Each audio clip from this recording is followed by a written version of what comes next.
Hola, ¿qué tal compañeros? Bienvenidos a otro video más de estas herramientas en línea del curso. Hoy vamos a hablar de las concentraciones de una disolución. Vamos a hablar de esas cuatro concentraciones que tenemos allí, pero primero vamos a ver su clasificación y de dónde salen estas cuatro concentraciones. ¿Vale? Entonces vamos a hablar de la concentración de una disolución. Me dice que la concentración de una disolución es una medida, perdón, de la cantidad de soluto disuelto en una solución. Recordemos un poco lo que hablábamos la clase pasada cuando veíamos, perdón, no la clase pasada, sino la sesión pasada, cuando hablábamos de tipos de disoluciones o de soluciones, que teníamos cuatro tipos, ¿no? Que teníamos la solución diluida, concentrada, saturada y sobresaturada. Y por ahí mencionábamos de la concentrada, que la solución concentrada era una cantidad específica de soluto en un disolvente dado, ¿no? Y que a partir de ahí iba a tener una concentración y que íbamos a poder añadir un poco más de soluto y se iba a seguir disolviendo, pero pues obviamente la concentración iba a variar. Entonces aquí lo que nos interesa en una solución concentrada o en la concentración de una disolución es la cantidad de soluto presente. Entonces, pues para ello vamos a hablar de dos tipos de concentraciones. Uno de ellos son las químicas y otro de ellos son las físicas. Nada más vamos a dar algunos ejemplos para ver la clasificación de estas y les repito, vamos a hablar de las que vimos en la imagen pasada. En las químicas, por ejemplo, está la molaridad, que es de la que vamos a hablar. Está también la molalidad, la normalidad, la formalidad, etcétera. Hay diferentes tipos de concentraciones químicas, pero para fines prácticos del examen únicamente vamos a tratar este de acá, que es la molaridad. Y de las físicas, únicamente vamos a hablar, bueno, tenemos algunas, por ejemplo, como el porcentaje en masa, porcentaje en volumen, porcentaje masa-volumen, partes por millón, partes por billón, etcétera. ¿Qué es lo que vamos a hacer aquí? Pues únicamente vamos a estudiar estas tres de porcentaje, en masa, en volumen y masa-volumen. Esas son las cuatro concentraciones que vamos a estar tratando. Y para ello, pues empecemos con las químicas. Vamos a hablar de la molaridad.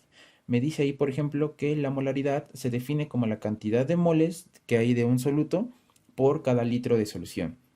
Esta cantidad de moles lo vamos a representar con la letra minúscula N y esta cantidad de moles pues me va a hacer alusión a una cantidad de soluto. Es decir, vamos a hacer una conversión de una masa de soluto, lo vamos a convertir a moles, cosa que ya sabemos hacer. Aquí lo podemos hacer tal vez un poco práctico, si nosotros lo queremos ver así. Vamos a estar empleando un par de fórmulas. ¿Cuáles son estas fórmulas para molaridad? Pues primero la de molaridad. Cuando yo hable de una concentración de molaridad, lo voy a representar con una letra M mayúscula y lo leo como una concentración molar, no una concentración molaridad, sino como una concentración molar. Y me dice que la molaridad se define como la cantidad de moles de soluto divididos entre los litros totales de la disolución. Ojo con estas unidades. Si aquí me habla de moles, pues va a ser mol sobre litro, ¿no? Las unidades que yo voy a tener en esto de molaridad. Aquí ya tenemos las unidades. ¿Y cómo voy a poder yo determinar este soluto? Bueno, los moles de soluto, perdón, hay dos caminos. Uno, hacer las conversiones como lo hicimos en el tema de masa molar, de convertir de gramos a mol, es lo mismo que nosotros necesitamos aquí. O nosotros podemos emplear esta fórmula que está también en su teoría. Recuerden que N es la cantidad de moles de soluto. Me dice que los moles los voy a conocer dividiendo la masa del soluto entre la masa molar del soluto. ¿Qué quiere decir esto? Que para que yo pueda determinar mi soluto, pues va a tener una fórmula, es decir, va a ser un compuesto conocido. Y a ese compuesto lo que voy a hacer es calcular su masa molar para dividir la masa del soluto que me den. Esta masa va a ser conocida porque el mismo problema me lo va a dar. No puedo hacer un ejercicio sin una masa de soluto. Y a partir del compuesto pues puedo conocer su masa molar. Divido la masa del soluto entre la masa molar y me queda en términos de mol. Si aquí observamos, gramos con gramos se van a ir y me quedarían las unidades de mol, que es lo que yo necesito. Y otra cosa importante, las unidades del volumen deben de estar en litros, no en mililitros. Entonces vamos a poner en práctica estas dos fórmulas. Vamos a ver un ejemplo. Me dice ahí, calcula la molaridad de 2,8 gramos de hidróxido de potasio que van a estar disueltos en 250 mililitros de agua. ¿Qué es lo que vamos a tener que hacer allí? Pues primero recordemos nada más tener ahí presentes las fórmulas, ¿no? Que habíamos visto anteriormente, la de molaridad y la de la cantidad de moles. Entonces, primero vamos a hacer paso por paso. Yo aconsejo que primero identifiquemos quién es el soluto. En este caso no necesitamos un disolvente, pero al menos sí sepamos quién es el soluto para poder emplear esta fórmula de acá. Entonces, lo que vamos a hacer es lo siguiente. Yo voy a observar quién es el que se encuentra en menor presencia y el que está en menor cantidad o en menor presencia son los 2.8 gramos de hidróxido de potasio en comparación con los 250 mililitros de agua. Entonces, ¿qué quiere decir? Que como el hidróxido de potasio se encuentra en menor cantidad, pues este va a ser mi soluto. Entonces, eso es lo que yo coloco ahí. La masa de mi soluto, ¿quién va a ser? Pues los 2.8 gramos de hidróxido de potasio. Ahora, ¿qué es lo que tengo que hacer? Pues esta masa que me están dando acá, yo los tengo que convertir a moles, ¿no? Empleando esta fórmula. Pero primero para ello necesito conocer la masa molar de mi compuesto. Es decir, lo que vamos a hacer ahorita es calcular la masa molar del hidróxido de potasio. Recordemos que es identificar del compuesto los elementos presentes, contar cuántos átomos hay para cada elemento, multiplicar por sus pesos atómicos y sumar todo, ¿cierto? En este caso, pues me voy a evitar el multiplicar, ¿por qué? Porque pues nada más tengo un átomo de potasio, un átomo de oxígeno y un átomo de hidrógeno, entonces únicamente busco sus pesos atómicos en la tabla periódica y los sumo, ¿no? Que es lo que yo estoy haciendo acá. Ubico en la tabla periódica el potasio, su masa atómica es de 39, del oxígeno es 16 y del hidrógeno es 1. Entonces, ¿qué es lo que hago? Pues como me evito el multiplicar porque estaría multiplicando por 1, únicamente sumo y el resultado es 56 gramos sobre mol. Es decir, la masa molar del hidróxido de potasio es 56 gramos sobre mol. Entonces ya conozco ambas partes para calcular el número de moles, ¿no? Ya conozco la masa del soluto, que son 2.8 gramos, y ya conozco la masa molar, que son 56 gramos sobre mol. Entonces ahora sí puedo utilizar esta fórmula, ¿no? Entonces yo nada más la escribo acá, sustituyo los valores que tengo, que son 2.8 gramos, y los divido entre 56 gramos sobre mol. Recuerden que aquí gramos con gramos se van. Hagan esta operación. Entonces el resultado de dividir 2.8 entre 56 es de 0.05 mol. Esa es la cantidad de moles que yo tengo presentes cuando yo tengo 2.8 gramos de hidróxido de potasio. Entonces ya tengo allí la primera parte de mi fórmula para calcular la molaridad, ¿no? Ya conozco la cantidad de moles de soluto. Me falta conocer los litros totales. ¿Por qué me falta conocer los litros totales? Porque el problema me da un volumen expresado en mililitros y yo lo necesito en litros. Entonces tengo que hacer una conversión rápida. Esta la sabemos desde la secundaria, ¿no? Un litro contiene 1000 mililitros. ¿Y cuántos mililitros me da el problema? Pues 250. Entonces, ¿qué es lo que me queda hacer acá? Pues una regla de 3. ¿Cómo queda esa regla de 3? En diagonal multiplico y hacia los lados divido. Entonces multiplico 250 por 1 y luego lo divido entre 1000, ¿cierto? Es lo que yo tengo acá. Multiplico 1 por 250 y divido entre 1000. Aquí observamos que mililitros con mililitros se van a ir y el resultado que me queda es 0.25 litros. Es decir, que cuando yo tengo 250 mililitros de agua, tengo 0.25 litros presentes. Entonces ya tengo todo para ocupar mi fórmula, ¿no? Ya tengo los moles de soluto y ya tengo los litros totales. Entonces, ¿qué es lo que voy a hacer? Pues únicamente sustituyen la fórmula, ¿no? ¿Cuáles son los moles de soluto? Pues 0.5, perdón. ¿Y cuáles son los litros totales? Pues 0.25. Entonces, lo que hago ahorita es resolver esta división. Nuevamente son con puntos decimales. El resultado de esta división son 0.2. Ojo, aquí ¿qué es lo que observamos? Que colocamos una M. Esta M va a sustituir a estas unidades de acá, de mol sobre litro. Recuerden que estamos hablando de una concentración molar. Y cuando hablamos de una concentración molar, las unidades de mol sobre litro se van a ver sustituidas por esta letra. ¿Cómo se lee o cómo se interpreta este resultado? Que esta disolución que contiene 2.8 gramos de dióxido de potasio, que está disuelta en 250 mililitros de agua, se encuentra concentrada al 2 molar. Así es como se lee este término de acá, la M de acá. Y les repito, esta M sustituye a las unidades de mol sobre litro. Entonces, resultado 2 molar. Vamos a hablar ahora de las concentraciones físicas. Recuerden que habíamos dicho anteriormente que vamos a hablar de las concentraciones en porcentaje. Vamos a hablar rápidamente de las tres, las definimos y vemos los ejercicios. Me dice, por ejemplo, del porcentaje en masa, que indica la cantidad de soluto entre gramos por cada 100 gramos de solución. ¿Qué quiere decir esto? Que va a ser únicamente los moles, no, perdón, los moles, aquí ya no vamos a hablar de moles, simplemente una masa de soluto dividido entre la masa total de la disolución. Y aquí tenemos la fórmula, ¿no? Es la masa del soluto, lo que les comentaba, entre la masa de la disolución. ¿Cómo voy a conocer la masa de la disolución? Sabemos que la disolución tiene un soluto y tiene un disolvente, o puede tener más de un soluto, entonces yo voy a sumar esos solutos y ese disolvente, y esa va a ser la masa de la disolución. Y como estoy hablando de una concentración en porcentaje, pues lo multiplico por 100. Estas son las fórmulas que vamos a estar empleando. Ahora vemos el porcentaje en volumen. Me dice que indica la cantidad en centímetros cúbicos de soluto por cada 100 centímetros cúbicos de solución. Es exactamente lo mismo que el porcentaje en masa, lo único que cambia son las unidades, y como es exactamente lo mismo, pues la fórmula se parece mucho. Les repito, nada más cambian las unidades. Ahora es el volumen del soluto entre el volumen de la disolución, sabiendo que el volumen de la disolución es el volumen del soluto más el disolvente, y nuevamente, como es una concentración porcentual, la multiplico por 100. Entonces, porcentaje en masa y en volumen podemos decir que tienen la misma fórmula, lo único que cambian son las unidades de medición. Uno es masa y el otro es volumen.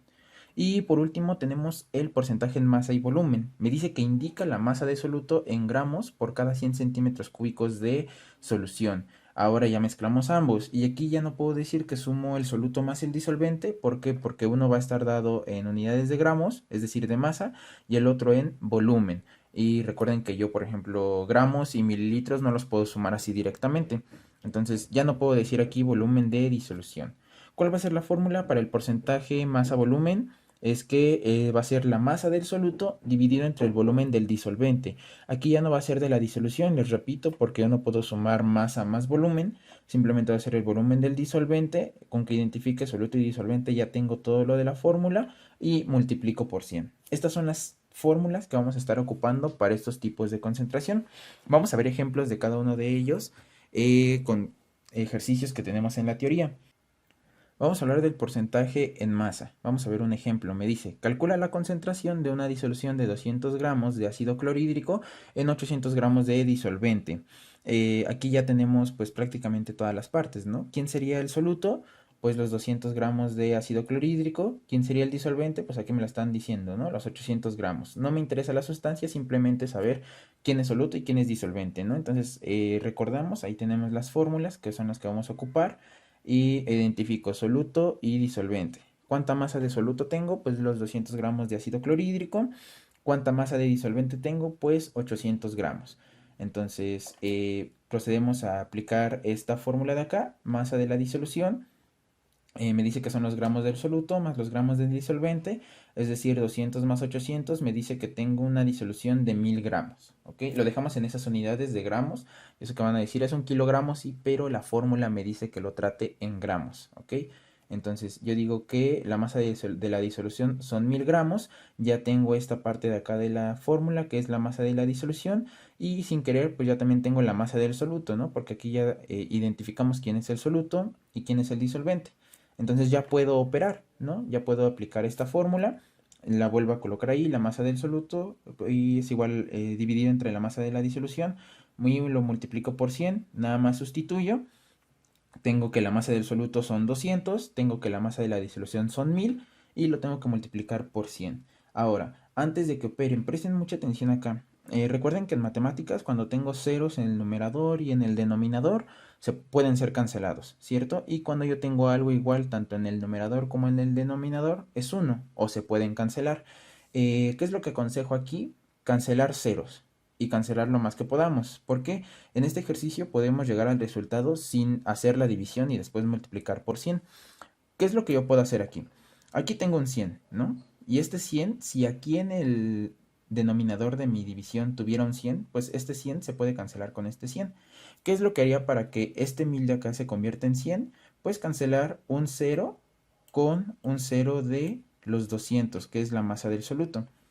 Eso es lo que quedaría. Ahora, si nosotros observamos, me queda un 100 en el numerador y un 100 en el denominador. ¿Qué es lo que haría con esos 100? Pues cancelarlos. Y ya llego directamente al resultado. Llegué al resultado sin la necesidad de operar, pero es porque este ejercicio se presta para esto, ¿no? Para poder cancelar ceros, para poder facilitarnos la vida. ¿Cuál sería el resultado de esto? Pues son 20. ¿Y cómo expresamos el resultado en esto? ¿Qué unidades ocupamos? Pues únicamente decimos que se encuentra al 20%. Repetimos un poco para los que se perdieron. Yo lo que hice fue cancelar ceros, tanto en el numerador como en el denominador, para poder cancelar el 100 y llegar al resultado sin operar. Esto pues obviamente es muy fácil, o al menos este ejercicio es muy fácil. Si lo hacen manualmente, o como les digo, primero la división y luego multiplican, llegan al mismo resultado, ¿sabes? O sea, deben de llegar fijo al mismo resultado. Y como aquí no tengo unidades, por ejemplo, en molaridad que eran mol sobre litro, aquí lo que voy a hacer es colocar el símbolo de porcentualidad, porque es una concentración en porcentaje, ¿no? Ahora vamos a ver el porcentaje en volumen. Me dice ahí, calcular la concentración de una disolución de 5 mililitros de etanol en 95 mililitros de agua. ¿Qué es lo que tengo que hacer aquí? Pues bueno, antes de hacer otra cosa, coloco las fórmulas, que son las que vamos a estar ocupando, que les repito son las mismas que el porcentaje en masa, nada más cambian las unidades. Identifico quién es soluto y quién es el disolvente. Observo que el que se encuentra en menor cantidad pues es el etanol, porque 5 numéricamente hablando es mucho menos que 95. Entonces yo digo que mi soluto es el etanol y que mi disolvente es el agua, ¿cierto? Entonces ya tengo identificado quién es soluto y quién es disolvente. Me voy a calcular el volumen de la disolución. Yo digo que es el volumen del soluto más el volumen del disolvente, es decir, 5 más 95, y tengo que mi volumen de la disolución son 100 mililitros, ¿ok? Y ya tengo prácticamente todo para calcular. Ya tengo el volumen de la disolución y ya tengo el volumen del soluto, que son los 5 mililitros de etanol. ¿Qué es lo que procedo a hacer? Pues a ocupar la fórmula. Ya simplemente sustituir el volumen del soluto, que son 5 mililitros, y el volumen de la disolución, que son 100 mililitros. Y hago esta división, opero y multiplico por 100. Ahora, nuevamente, pueden hacer la operación, pueden hacerlo manualmente, dividir 5 entre 100 y luego multiplicarlo por 100. ¿Qué es lo que podemos hacer aquí? Algo similar a lo que hicimos en el ejercicio pasado. Tengo un 100 que está multiplicando y un 100 que está dividiendo. Entonces, ¿qué es lo que puede pasar con estos 100? Pues los puedo cancelar. Y nuevamente llegué directamente al resultado. Pero ojo, les repito, esto es porque el ejercicio se presta. De todos modos, corroboren por favor haciendo la división manualmente. Y el resultado de este ejercicio, ¿cuál va a ser? 5%. Luego vamos a hablar del porcentaje masa-volumen. Me dice el ejercicio, calcula el porcentaje de una disolución de 20 gramos de ácido sulfúrico en 500 mililitros de agua. Aquí pues ya no es necesario como tal identificar quién es soluto y quién es disolvente. Bueno, sí, como tal sí, porque es lo que me pide la fórmula. Pero recordemos que aquí como es masa-volumen, pues la masa va a ser forzosamente del soluto y el volumen pues va a ser del disolvente. Y aquí quien me está dando ya directamente las unidades de masa, pues es el ácido sulfúrico, que va a ser mi soluto, y quien va a ser el disolvente, pues el agua, porque me está dando unidades de volumen. Entonces, antes de proceder, coloco allí soluto y disolvente, es lo que acabamos de identificar, y pues nuevamente colocamos allí la fórmula. Aquí ya no tengo que sumar soluto y disolvente, porque les repito, estas unidades de masa y volumen no pueden ser sumadas directamente. ¿Qué es lo que vamos a hacer aquí? Pues simplemente ya sustituir en la fórmula y operar. ¿Cuál va a ser la masa del soluto? Pues los 5 gramos. ¿Cuál va a ser el volumen del disolvente? Pues van a ser 500 mililitros y lo voy a multiplicar por 100. ¿Qué es lo que podemos hacer aquí? Nuevamente este problema se presta para poder cancelar ceros. En este caso, ¿qué ceros voy a cancelar? Los ceros del 100 los voy a cancelar con los ceros del 500. Y esto ya se simplifica muchísimo, ¿no? Ya la división me quedaría como 5 entre 5, que es 1. Y 1 por 1, pues va a ser 1. Entonces, el resultado de esta operación es 1. Y de esta manera es como podemos conocer las concentraciones de una disolución. Simplemente aquí el truco es aprenderse las fórmulas y saber identificar soluto y disolvente.